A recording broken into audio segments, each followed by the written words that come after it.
to reverse note card.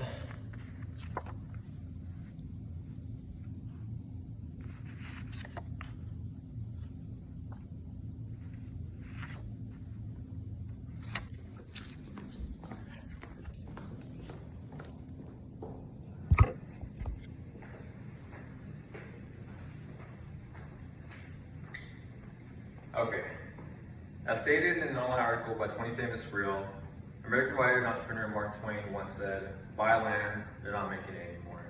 And whether you're buying a condo or a single family home, the process isn't as complicated as you might think. The process of buying a home is a series of steps that includes creating a budget, securing a loan, opening escrow, and closing. I've always been really curious about people buy homes with little knowledge about real estate or not having thousands and thousands of dollars. So the first thing you want to do is create a budget. So you can do this by seeing how much money you have at the end of the month after paying all your bills like your electricity, your water, your phone bill, all that. You also want to consider your day-to-day expenses and necessities such as gas for your car, your groceries, all that stuff, right? In May of 2021, Donna Fiscaldo stated in her online journal that homeownership involves a variety of ongoing costs, including homeowners insurance, property taxes, and repair and upkeep expenses.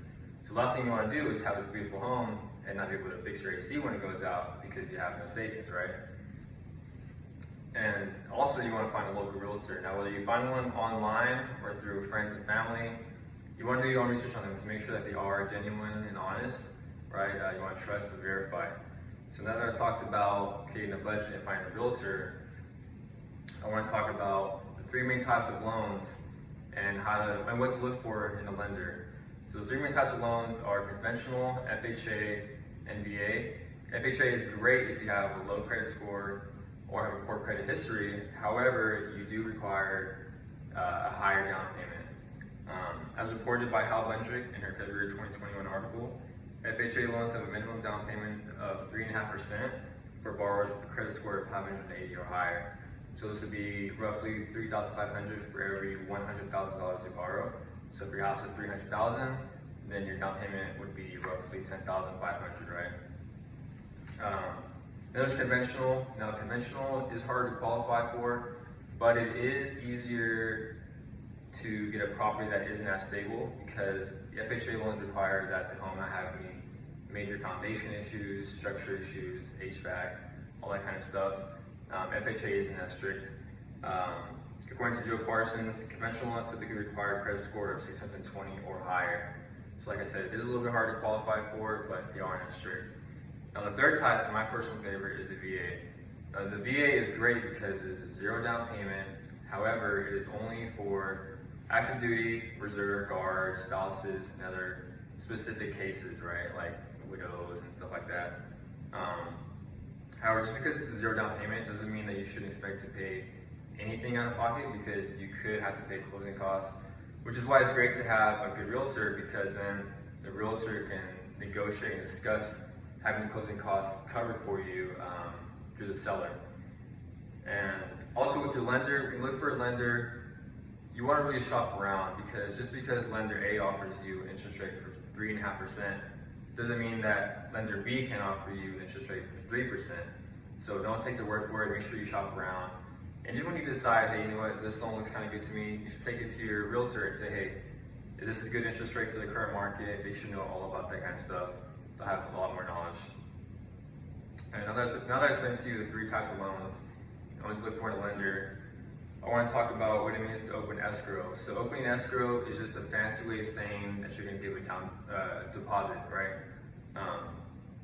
You can think of the escrow company as like a neutral third party with no bias towards either side.